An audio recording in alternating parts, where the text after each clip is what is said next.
Alam po namin na meron kayong hinihintay na tugon ngayong araw na ito dahil kahapon po ay nagsampa ng kasong libelo si Bea Alonso laban sa inyong lingkod kay OG Diaz at sa iba pa po naming mga kasama. Ikaw, Bea, ang nagsampa ng kasong libelo laban sa akin kay OG Diaz at sa aming mga kasama. Ano ang ating sinasabi? We will see you in court.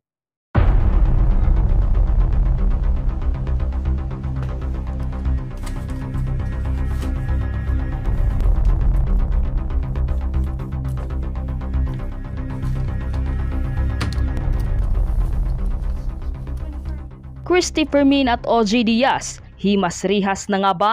Samantala narito naman ang naging reaksyon ni OG Diaz sa isinampang reklamo sa kanya ni Bea Alonso. Narito ang buong detalye. Ngunit bago tayo magpatuloy, huwag kalimutang i-like, share, subscribe, and click the notification bell for more updates and for more upcoming videos. Maraming salamat! Naghain ng tatlong magkakahiwalay na reklamong online libel ang kapuso actress na si Bea Alonso sa Quezon City Prosecutor's Office. Inireklamo ng aktres sa mga showbiz columnist na sina OG Diaz at Christy Fermin, pati na ang kanilang mga co-host sa kanilang mga online show at isang netizens na nagpanggap umano na malapit sa kanya. Sa complaint affidavit ng aktres, nakasaad na biktima siya ng mga mali, mapanira at malisyosong impormasyon na ikinalat aniya ng tatlo. Kabilang dito ang anilay di tamang pagbabayad ng buwis ng aktres. Industry for more than 20 years and yes, she was greatly devastated. She was affected by all these defamatory statements thrown against her. She asserted her right to proceed with this filing of criminal cases against the individuals responsible for making all these damaging statements against her. Samantala nagbigay na ng kanyang reaksyon ng showbiz columnist at talent manager na si OG Diaz hinggil sa mga nagtatanong sa kanya tungkol sa cyber libel na inihain laban sa kanya ng kapuso actress na si Bea Alonso. Kaugnay nito, humingi muna siya ng pasensya si OG Diaz sa mga reporter na tumawag umano sa kanya para hingi ng kanyang panig. Pasensya na sa lahat ng reporters na tumawag para maging balanse lang ang kanilang report.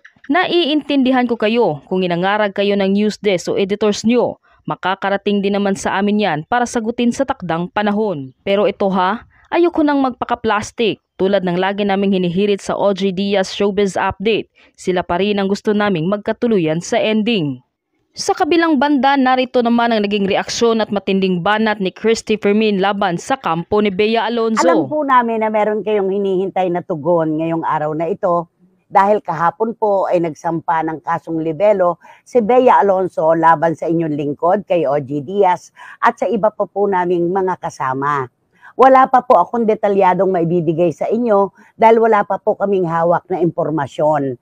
Hindi pa po namin alam kung ano-ano ba ang nilalaban ng kanyang sinumpaang salaysay kung bakit siya nagdemanda ng kasong libelo. Ito po ay karapatan ng kahit sino. Sino man po ay maaaring magsampa ng anumang kaso laban kanino man. Lalo na po sa aming trabaho bilang mga mamamahayag, ang libelo po o cyber libel o cyberbullying na tinatawag nila ay kakambal ng aming propesyon. Ito po ay parang dila at ngipin magkasama, hindi po maaaring paghiwalayin. Pero napakalayo pa po ng tatakbuhin nitong kasong ito. Magpapalitan pa po kami ng aming mga sinumpaang salaysay para ang prosecution na po ang magdidesisyon kung sino ba ang nasa tama at sino naman ang nasa palig ng mali. Hindi po natin ito mapupwersa, hindi po para sa atin ang maghusga kung sino sa panig namin ni Bea Alonso ang nagkasala. Nasa husgado na po yan, hindi po para sa atin. Hindi lamang po namin matatanggap ni OG Diaz yung kanyang kampo sa pagsasabi na ang amin daw pong vlogs ay ginagawa para lamang magkaroon ng mataas na views at pagkakitaan si Bea Alonso. Ang programa po ni OG Diaz, ang kanyang vlog at ang Showbiz Now na maging ito pong Christy Fermin ay dinisenyo hindi lamang po para kay Bea Alonso. Ito po ay para ibalita ang lahat ng kwento, positibo man o hindi, tungkol sa mga personalidad na tinatawag po nating public figures. At bilang pampublikong figura po sila, ay kami naman po yung nagtatawid ng mga balita tungkol sa kanila.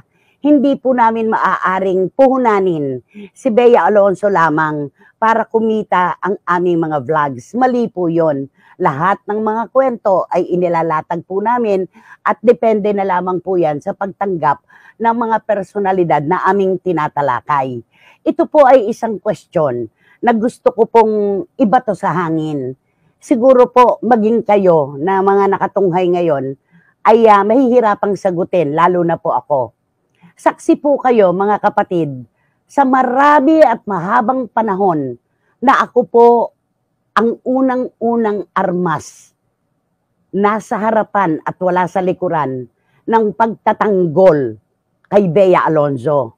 Alam niyo po ang kanyang mga pinagdaanang issue. Ako po ang nagbigay ng proteksyon sa kanya. Ako po ang nagtanggol. Kinalaban ko po ang lahat para lamang mabigyan ko siya ng magandang pagtalakay at opinyon.